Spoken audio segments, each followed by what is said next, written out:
함께 사도신경으로 우리의 신앙을 고백하겠습니다. 전능하사 천지를 만드신 하나님 아버지를 내가 믿사오며 그 외아들 우리 주 예수 그리스도를 믿사오니 이는 성령으로 잉태하사 동정녀 마리아에게 나시고 본디오 빌라도에게 고난을 받으사 십자가에 못 박혀 죽으시고 장사한 지 사흘 만에 죽은 자 가운데서 다시 살아나시며 하늘에 오르사 전능하신 하나님 우편에 앉아 계시다가 저리로서 산 자와 죽은 자를 심판하러 오시리라. 성령을 믿사오며 거룩한 공회와 성도가 서로 교통하는 것과 죄를 사하여 주시는 것과 몸이 다시 사는 것과 영원히 사는 것을 믿사옵나이다. 아멘. 오늘 부를 찬송은 찬송가 545장입니다. 찬송가 545장.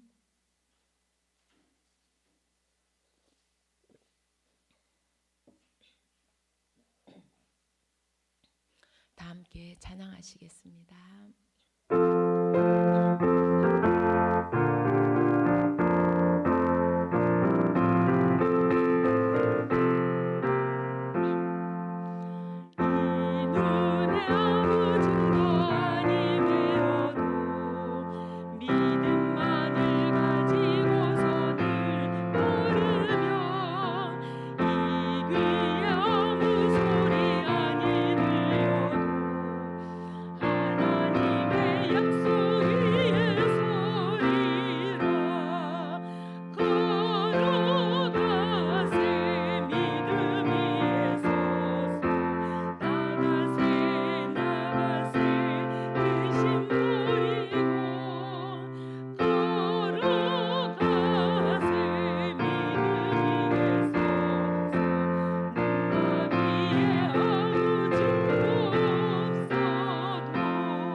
오늘 우리에게 주신 하나님의 말씀은 창세기 13장입니다.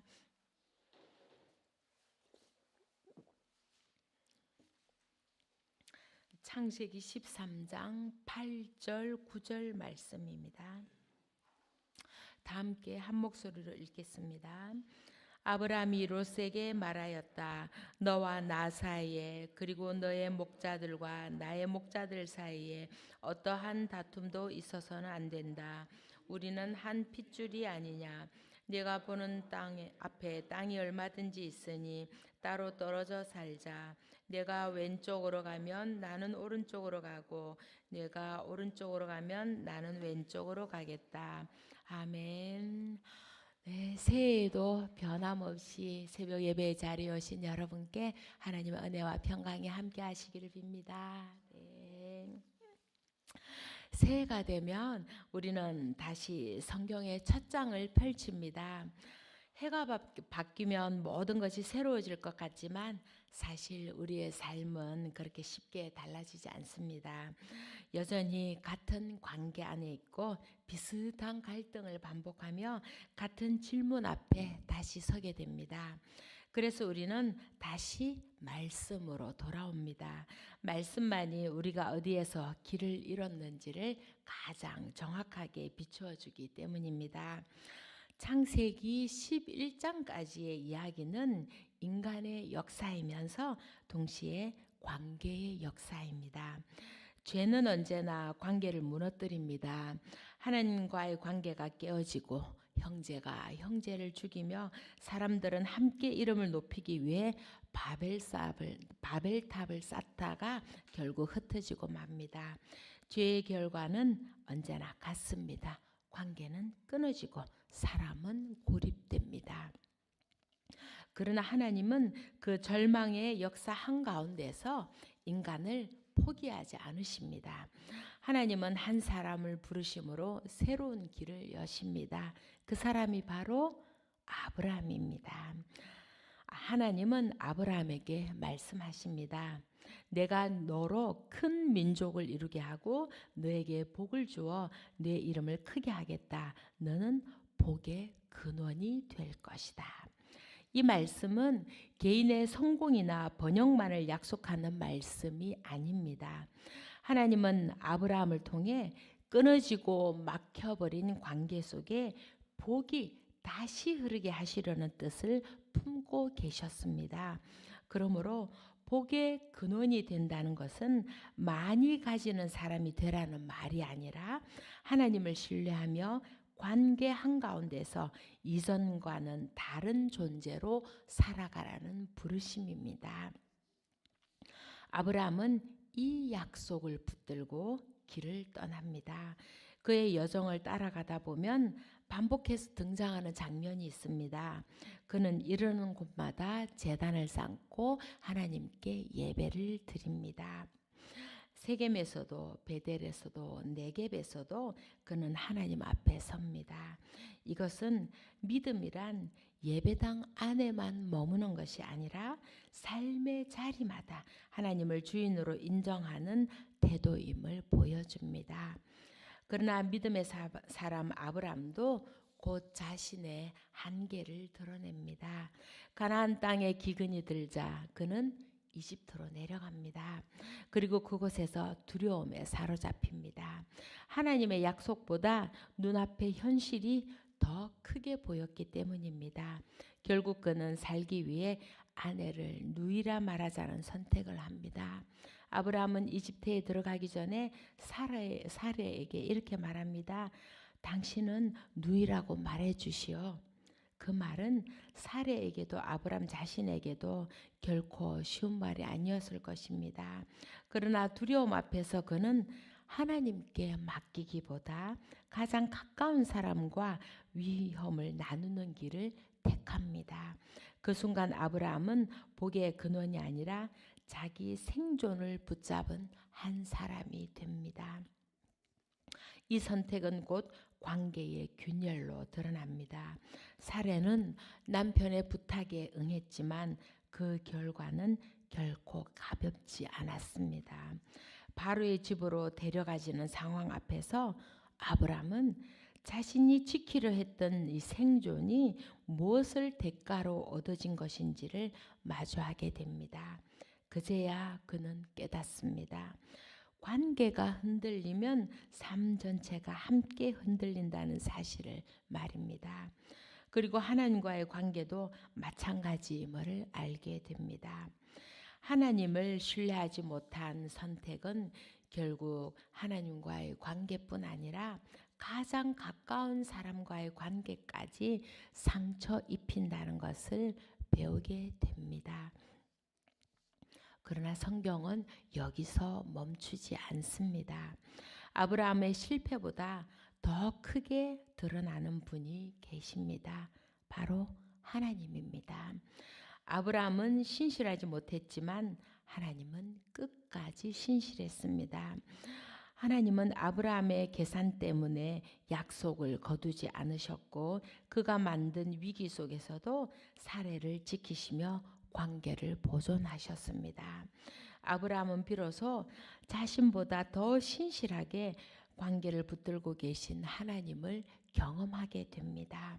이 경험은 아브라함을 바꾸어 놓습니다. 그는 복이 자신의 선택과 계산으로 지켜지는 것이 아니라 하나님께서 붙드실 때 유지된다는 것을 삶으로 배우게 됩니다. 그렇게 아브라함은 자신의 한계를 통해 중요한 깨달음을 얻습니다. 그리고 하나님의 보호하심과 축복 가운데 많은 재산을 가지고 이집트를 떠나 다시 약속의 땅으로 돌아옵니다. 그러나 문제가 완전히 끝난 것은 아니었습니다. 하나님의 축복으로 아브라함과 롯의 재산이 크게 늘어나자 이제는 함께 지내기에 땅이 감당하기 어려울 만큼 좁아졌습니다. 유목민에게 풀과 물은 곧 생존의 문제였습니다. 여기에 가나안 사람과 브리스 사람들이 그 땅에 함께 살고 있는 현실까지 더해졌습니다. 결국 가축을 돌보는 목자들 사이에서 다툼이 생기기 시작합니다. 이 갈등은 단순히 소유의 문제가 아니라 가족 공동체의 관계가 무너질 수 있는 위기의 신호였습니다. 이때 아브라함이 먼저 입을 엽니다. 너와 나 사이에 그리고 너의 목자들과 나의 목자들 사이에 어떠한 다툼도 있어서는 안 된다. 우리는 한 핏줄이 아니냐. 보통 사람이라면 싸우는 목동들을 불러다 놓고 왜 싸웠냐? 누가 먼저 잘못했냐? 사과해라 등등 책임 소재와 옳고 그름을 따지기 바빴겠지요. 하지만 아브라함은 그렇게 하지 않았습니다. 그는 생존의 현실 속에서 관계가 쉽게 흔들릴 수 있음을 알았고 무엇보다 관계가 무너지면 공동체 전체가 무너질 수 있음을 보았습니다. 그래서 그는 말합니다. 이 땅이 내 앞에 널려 있지 않느냐? 그러니 나와 헤어지자. 그리고 이어서 믿기 어려운 말을 합니다. 내가 왼쪽으로 가면 나는 오른쪽으로 가고 내가 오른쪽으로 가면 나는 왼쪽으로 가겠다. 참으로 감동적인 말입니다. 어른이니까 삼촌이니까 조카에게 양보하는 것이 당연하다고 생각할 수도 있겠습니다. 그러나 현실은 그렇지 않습니다. 오히려 어른이랍시고 먼저 좋은 것을 차지하는 이야기가 훨씬 더 익숙합니다. 내가 이 비옥한 땅으로 갈 테니 너는 저쪽으로 가거라. 그렇게 말하는 것이 훨씬 자연스러운 모습일지도 모릅니다. 사실 우리도 다르지 않습니다. 눈앞에 좋은 땅이 있다면 누구라도 먼저 차지하고 싶어질 것입니다. 욕심은 인간에게 너무나 자연스러운 본능이니까요. 하지만 아브라함은 자신의 선택권을 내려놓았고 주도권도 또한 조카에게 넘겨준 것입니다. 삼촌이었던 아브라함, 가문의 어른이었던 아브라함, 하나님의 약속을 받은 아브라함은 충분히 먼저 선택할 수 있었습니다. 그러나 그는 그렇게 하지 않았습니다. 그는 이미 실패를 통해서 배웠습니다. 눈에 보이는 환경이 아니라 하나님의 약속을 신뢰하는 법을 배웠습니다. 복은 움켜쥐어야 지켜지는 것이 아니라 흘려보내도 하나님이 책임지신다는 사실을 알게 되었습니다. 그래서 그는 먼저 내려놓을 수 있었습니다. 복의 근원이 되는 사람은 갈등 앞에서 자기 유리함을 먼저 계산하지 않습니다. 복의 근원이 되는 사람은 관계 속에서 먼저 길을 내어줍니다. 이것은 손해를 감수하는 행동이 아니라 복의 흐름이 막히지 않도록 통로를 여는 행동입니다. 성경에는 이런 사람이 또 등장합니다. 바로 요셉입니다. 요셉은 형제들에게 팔려 노예가 되었고 억울한 누명을 쓰고 감옥에 갇혔습니다. 그러나 하나님은 그를 이집트의 총리로 세우십니다. 그리고 마침내 자신을 팔아넘긴 형제들과 다시 마주하게 됩니다. 그때 요셉은 이렇게 말합니다. 형님들은 나를 해치려고 하였지만 하나님은 오히려 그것을 선하게 바꾸셔서 오늘과 같이 많은 백성의 생명을 살리셨습니다. 요셉은 형제들의 잘못을 없던 일로 만들지는 않았습니다. 그러나 그 사건 위에 계신 하나님의 손길을 보았습니다. 요셉은 상처를 붙잡지 않고 하나님께서 바꾸어 내신 결과를 붙잡았습니다. 그래서 그는 복을 머물게 하지 않고 흘려보내어 가족과 공동체를 살렸습니다. 몇 해 전에 다녀온 이스라엘 순례길에서 가장 인상적인 장면이 있었습니다. 바로 물의 흐름이었습니다. 단의 언덕에 올라 숲을 걷는데 물이 세차게 흐르는 소리가 들려왔습니다. 멀리 보이는 북쪽의 헬몬 산에서 흘러내린 물이 단의 샘에 모여 하나의 물줄기가 되어 흘러내리고 있었습니다. 우기였던 탓인지 물은 평소보다 풍성했고 흐름에는 망설임이 없었습니다. 그 물은 요단강 상류를 지나 갈릴리 호수로 흘러들었습니다. 갈릴리 호수가에 서서 넓게 펼쳐진 바다 같은 호수를 바라보며 그곳에서 고기를 낚던 예수님의 제자들이 떠올랐습니다. 갈릴리 호수에 모인 물은 이스라엘 사람들의 식수가 되고 갈릴리 어부들에게는 생계를 지탱하는 근원이 되었습니다. 그러나 갈릴리는 그 풍성한 물을 가두어 두지 않았습니다. 물길을 튀어 남쪽으로 흘려보내 요단강 하류를 이룹니다. 그 물길 가운데에는 예수님께서 세례를 받으신 곳으로 전해지는 자리도 있었습니다. 그리고 물은 계속 흘러 마침내 사해에 이르게 됩니다. 해수면보다 훨씬 낮은 곳, 더 이상 흘러갈 수 없는 지점에서 물은 멈추어 고여 있었습니다. 빠져나가지 못한 사해의 물은 증발만 할 뿐 결국 생명이 살 수 없는 바다가 되었습니다. 이스라엘 순례를 마치고 돌아온 지금도 그때 들었던 물소리가 여전히 귓가에 맴돕니다. 쉼없이 흘러가던 물의 움직임은 오래도록 마음에 남아 있습니다. 그러나 고요히 고여있던 사해의 물은 끝내 제 마음을 흔들어 놓지는 못했습니다. 같은 물이 흘러옵니다. 그러나 흘려보내는 곳은 생명이 되고 붙잡는 곳은 죽음이 됩니다. 복도 마찬가지입니다. 흘러오되 흘려보내지 못하면 그 끝은 사해가 됩니다. 복의 근원은 스스로를 위해 머무는 곳이 아니라 흘러가 생명을 살리는 곳에서 드러납니다. 그래서 아브라함과 요셉은 복을 머물게 한 사람들이 아니라 복이 흐르게 한 사람들이었습니다. 복의 근원이 되는 사람은 많이 가진 사람이 아닙니다. 늘 옳은 사람도 아닙니다. 관계 속에서 생명이 끊어지지 않도록 길을 내어주는 사람입니다. 오늘 우리의 삶은 어떻습니까? 가정 안에서, 교회 안에서, 오래된 관계 속에서 우리는 무엇을 붙잡고 있습니까? 혹시 우리가 붙잡고 있는 그것 때문에 복의 흐름이 막혀 있지는 않습니까? 아브라함이 롯에게 길을 내어 주었을 때 하나님은 그에게 다시 약속을 확인해 주셨습니다. 내려놓음은 끝이 아니라 하나님의 일하심이 시작되는 자리였습니다. 우리도 새해를 시작하며 같은 갈림길에 서 있습니다. 내 말이 옳다는 것을 끝까지 증명할 것인가? 아니면 관계를 살리는 길을 택할 것인가? 내 권리를 붙잡을 것인가?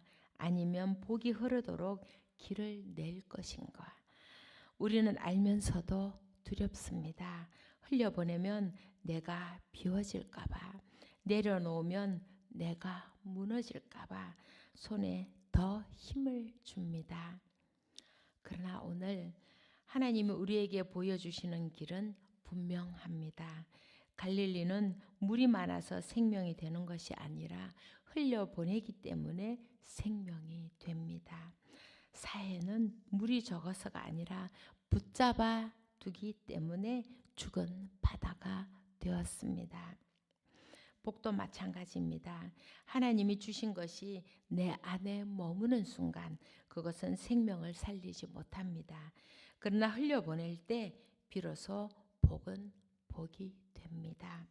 복의 근원은 내가 좋은 사람이 되었기 때문에 시작되지 않습니다.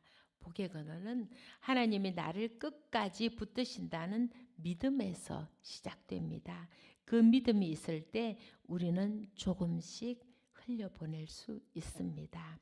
날선 말을 거두고 자리를 양보하고 관계를 살리는 쪽으로 한 걸음 물러설 수 있습니다. 그리고 하나님은 바로 그 자리를 통해 우리의 삶에 다시 복이 흐르게 하십니다. 새해에 우리의 삶이 사해가 아니라 갈릴리가 되기를 소망합니다. 복이 머무는 사람이 아니라 복이 흘러가게 하는 사람이 되기를 원합니다.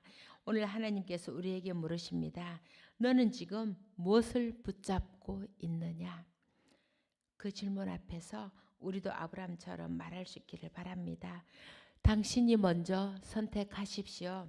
하나님이 나를 책임지십니다.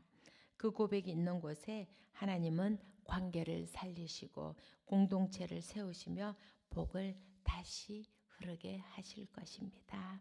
아멘. 기도하시겠습니다. 사랑의 하나님, 오늘도 말씀으로 깨달음을 주시니 감사합니다. 말씀으로 변할 수 있는 용기를 주옵소서. 아브라함을 끝까지 놓지 않으시고 관계를 붙드셨던 진실하신 하나님을 찬양합니다.